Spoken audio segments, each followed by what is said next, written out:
thrilling story of Peyton Place.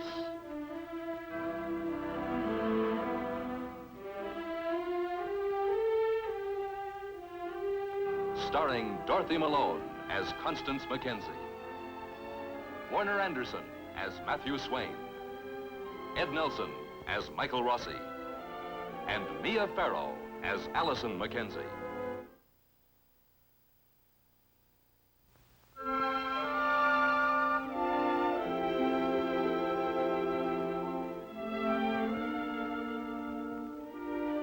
A pebble thrown into a stream creates ever-widening ripples.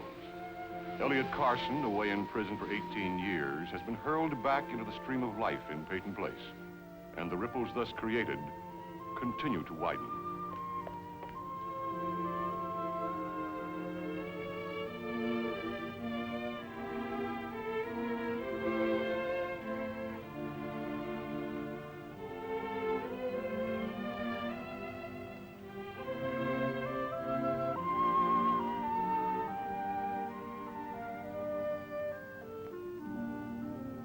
How much does Allison know, Connie? Nothing. About me? Only that you've been in prison. That's all she knows about you. And I don't want her hurt. I'd never do anything to hurt Allison.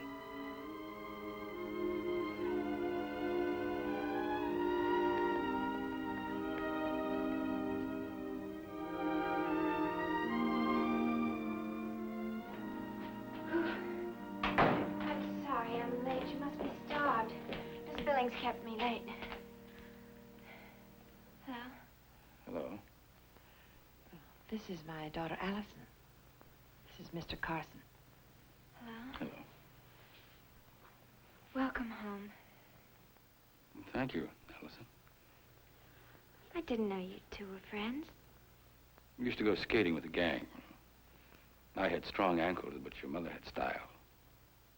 You've been keeping something from me all these years. I hope you remembered to tell Mother she hasn't changed a bit. Women like to hear that. And what else do women like to hear? You're teasing me. Well, how do you mean? Well, you don't seem like the kind of man that would have to ask that question. You just met me. It's just a feeling. I've been reading your column in the Clarion. You're very good. Oh, thank you. I worked in a newspaper once. You did? In... Prison? You don't have to be afraid to say it. That's where I was. Must have been awful. Wasn't very pleasant, no. I have to pick something up at the Clarion. Well, I better get back to the chandlery. And I better get back to Jane Austen. Pride and Prejudice? Mm-hmm. Senior English? Miss Thornton? Yeah, nothing's changed. I bet she still starts her lectures the same way. Ladies and gentlemen, the only thing provincial about Jane Austen was her birthplace. And I thought she made it up this morning. I'll be back soon. Okay, goodbye. Mr. Carson. Nice to have met you. It's nice to have met you too, Allison.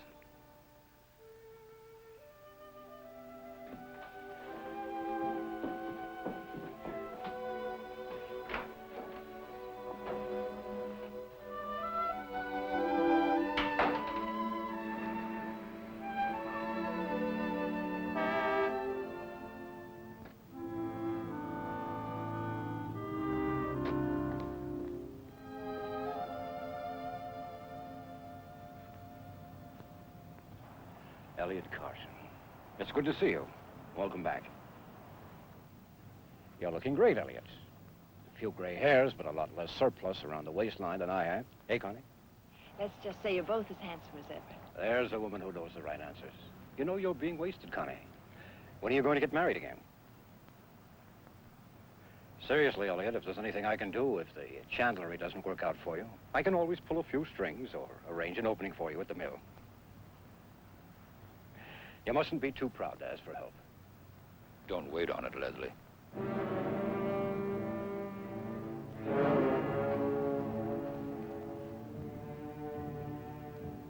There goes Elliot Carson's worst enemy.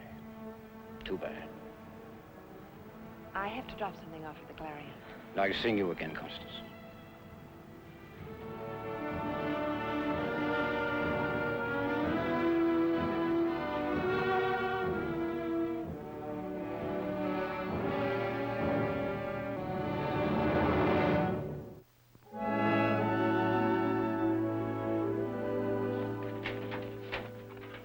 Hello, Les. Were you expecting me? I saw you down on the sidewalk. It seemed to be a very interesting encounter. Carson was absolutely grim-faced when he walked away from you. I wonder why. I merely offered the hand of friendship and had it violently rejected. Now, Mr. Carson is running true to form.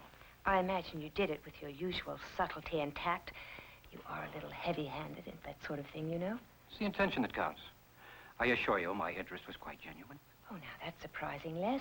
From all the hints I've heard dropped over the town all these years, I always assumed it was Mrs. Carson you were interested in. As usual, you're out of line. And in very bad taste. I didn't come here to discuss Elliot Carson. Yes, I gathered that. What are you here for this morning?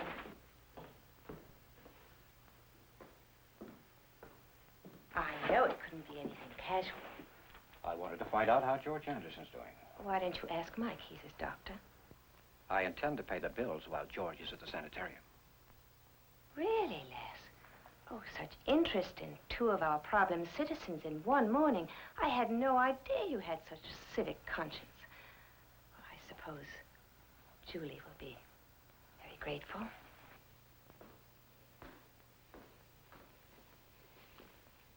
George worked for me for a long time. So did Julie.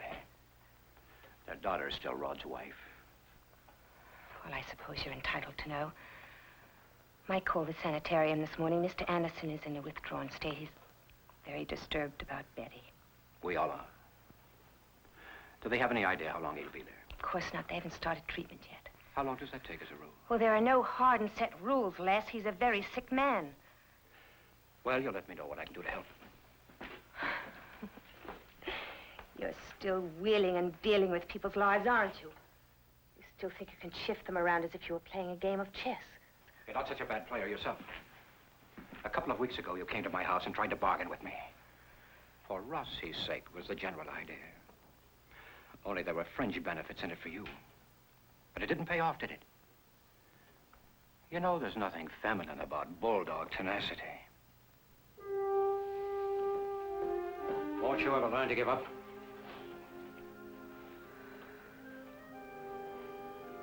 I don't know why we always end up at each other's throats. You're going to lose this time, Laura. But not to Connie McKenzie. To yourself. You can't break a man like Rossi. He's not Donald. You're outmatched. If you did get him, he might break you. Did that ever occur to you? You better make up your mind, Laura. I'm giving you some brotherly advice. Concede gracefully. For once.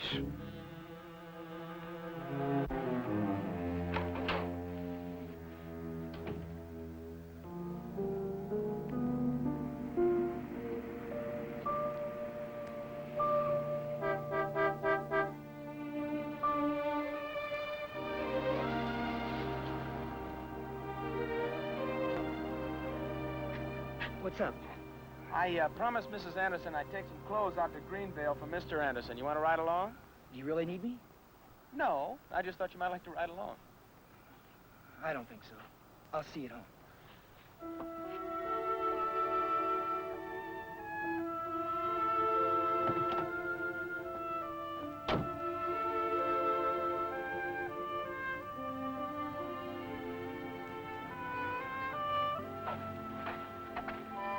Yours? Yeah, sure. How's that, better? Yeah. Like to go to a movie tonight? I've already asked someone to go with me. Oh, a social item. Anybody I know? I'm taking Allison. Well, Well, what? just thinking it over. What's there to think over? I guess it's called inter-family competition. I don't see it that way. I mean, after all, you've got a wife. Yes, somewhere in New York City. If you really wanted to find her, you could... How do you suggest I do it, Norman? Do I go to New York and take a room, put ads in the papers, walk the city streets, pound on policemen's desks? And then one day, in the middle of Rockefeller Center, Betty.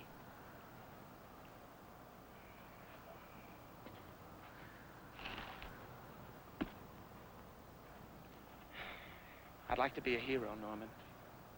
For you. For Betty. For myself. It just doesn't always happen that way.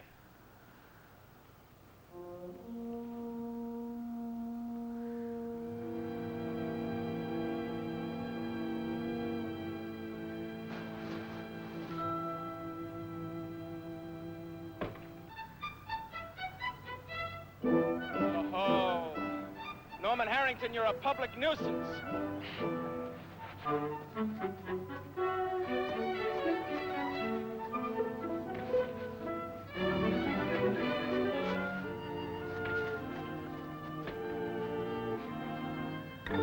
Hold it. Excuse me, madam. He's a little big for his age. You see, you're offensive. It runs in the family.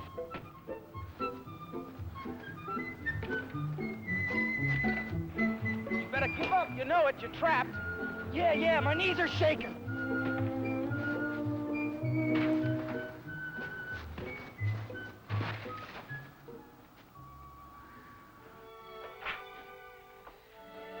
Good afternoon, Laura. Hi.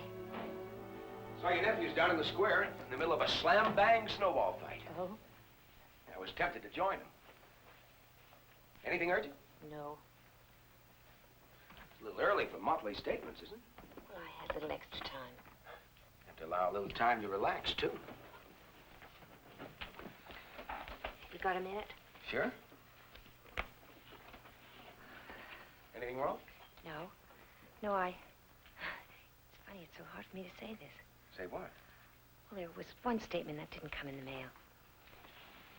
I think it's time for me to quit. I'm sure this doesn't come as a complete surprise to you. Well, no, it doesn't, but I'm sorry to hear. Don't get me wrong, Mike. I love my job, and it got me through a very bad period. But I think I might as well quit while I'm ahead. Well, what do you plan to do? Well, you gave me a very good price for Donald's practice. I think I'd like to see some of the world. I'd like to see some of the world myself. You wouldn't leave here No, I wouldn't. doing what you want to do. I've lived here all my life. Of course, that square down there ever since I was a child. Laura Harrington, the bright young girl who's done so much for herself. Laura Brooks, the doctor's wife, who's done so much for him. I didn't do anything for him, except push him. I'm sure you realized mine wasn't the most perfect marriage. Laura, in Donald's letters, he wrote... What did he write? That I was a great girl? Donald was a gentleman. I was restless, Mike. I wanted a brilliant, dedicated husband. Donald was a boy whose world ended at the county line, so I pushed him. I tried to push you, too. I'm awfully glad you didn't let me.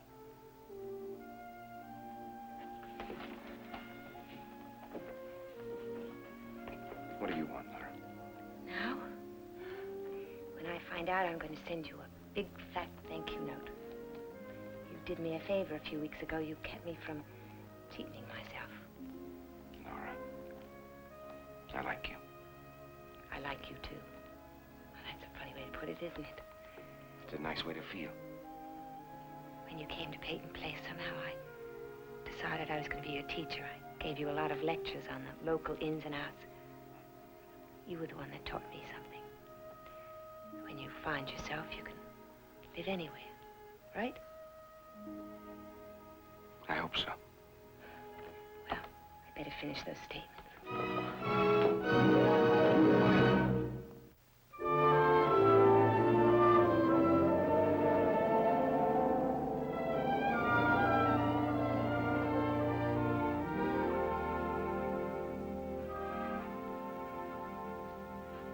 Warm, whimsical, good column. Thank you, Uncle Matt.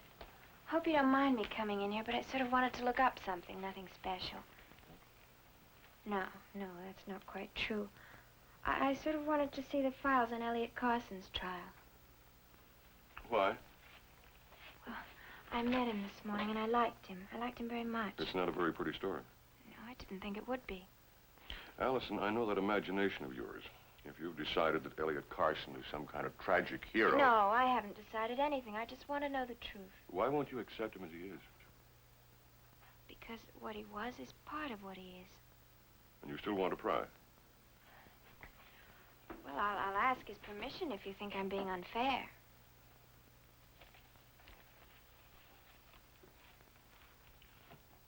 All right. Go ahead. Thank you, Uncle Brett.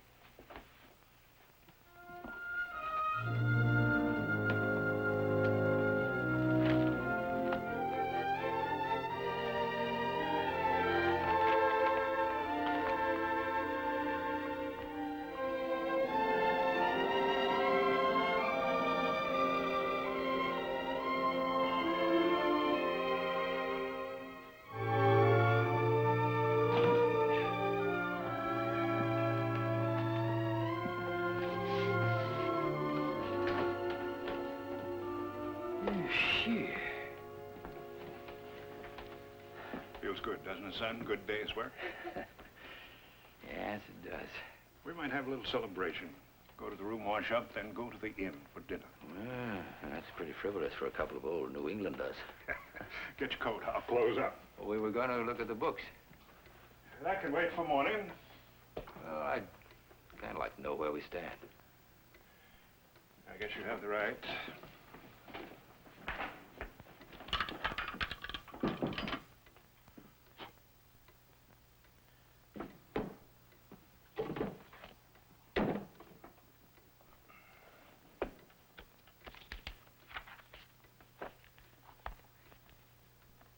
Simple bookkeeping won't take long to get the picture.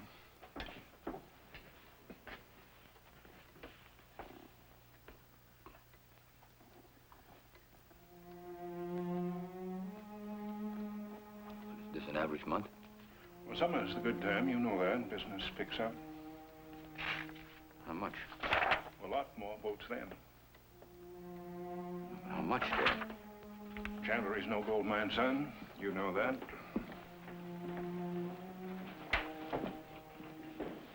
You told a parole board that you netted $8,000 a year. I know. Do you? I don't often tell a lie. Elliot, this won't get you into trouble. No, it won't get me into any trouble. It's not a lot of money, I know, but enough for the two of us. We'll make do. Yes, Dad, we'll make do, but I just wish you hadn't. I wanted to be sure they'd let you come home. Well, the two of us are going to have to live on this. But then, there are two of us working now. You know, I really haven't thanked you yet, have I? What for? For wanting me here. Why should you thank me? I am your father. If I've been a son, we'll make the place pay. Season's a little slow now. All right, then we'll go slow. Let's close up. I'll buy you a dinner. Well, A good New England dinner. We've both been hungry for a long time. you're not angry with me for lying about the business? No, you did it for me. You did it for me, too. Yes? It's me, Mr. Carson, Mrs. Hewitt.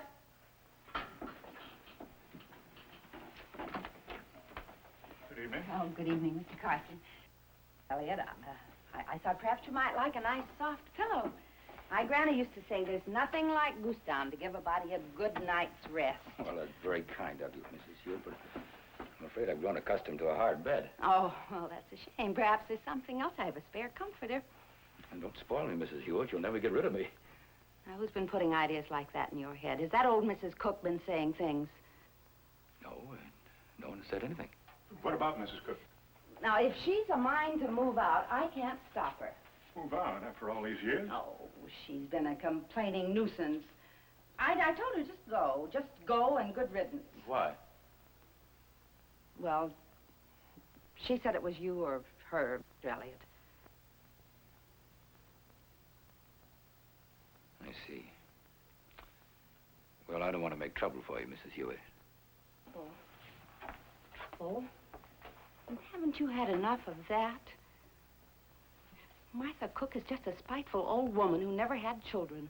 The whole time my Nell was growing up, she just kept on me all the time to punish her, punish her, punish her. That's all I ever heard from her. You must remember my daughter, Nell. Of course, she was several years younger than you, but you all went to the same school together. Nell Hewitt? Well, Oh, yes, I think I do. Didn't she have long red pigtails? Yes. And very pretty legs? Oh, that's my Nell. You know, she and Liz, that's what we called your wife. Oh, they were very good friends. For a while. Oh, my, she was a lovely little thing. No one could blame any man for losing his head over her.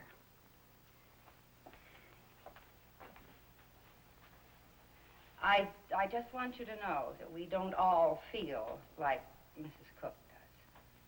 There are some of us who know what your marriage must have been. Mrs. Hewitt, please understand. Oh, I do. I do understand. Why, even the best man can be provoked beyond endurance. You know, there are some girls who are just born to make trouble. And Liz was like that. She could drive a man to... She's dead, Mrs. Hewitt. Don't slander her. If you want to know if I killed her, I didn't. I wasn't accusing you, Mr. Elliot. I was only trying to tell you that there are folks who feel that she deserved what she got. Not that I'm one of them. I was brought up to forgive and... Not forget. Well, thank you, Mrs. Hewitt, but I don't need forgiveness. I'm much obliged to you for your good intentions. If I become an inconvenience, I'll arrange to move. Oh, Mr. Carson, you know I'd never put you out. My Nell and I, we think you've suffered enough.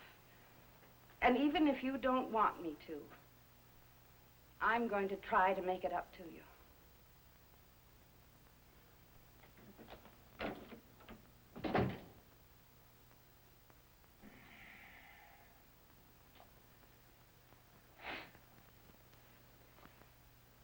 How long have you lived here in this house? 10 years? You can't ask too much of people. It takes a little time. Oh, how much time, Dad? How much time? You're free now. You've got a job. Oh, it won't be all over until I prove myself innocent. You bring it all up again, it'll only make matters worse. What makes you think so? Don't you think I'm innocent? You're my son.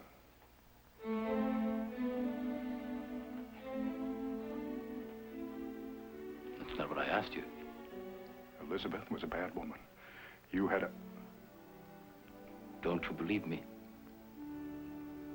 Does it matter now? You think I killed her? In all these years and your visits and your letters, I thought you believed me. I thought someone believed me. You thought I was a murderer? And all this time, you thought I'm a murderer?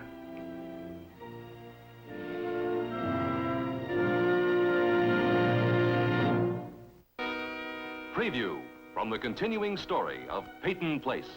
They didn't send you up on my testimony. It was the Hanley kid's story. Little Paul telling them what happened. He saw you kill her. He said he saw. Are you in trouble? Trouble? Trouble? No. Are you married? Mrs. Wagner, I need a job. Please, Rod, not tonight. Why? I'll pick you up afterward. Have you heard from Betty yet? No.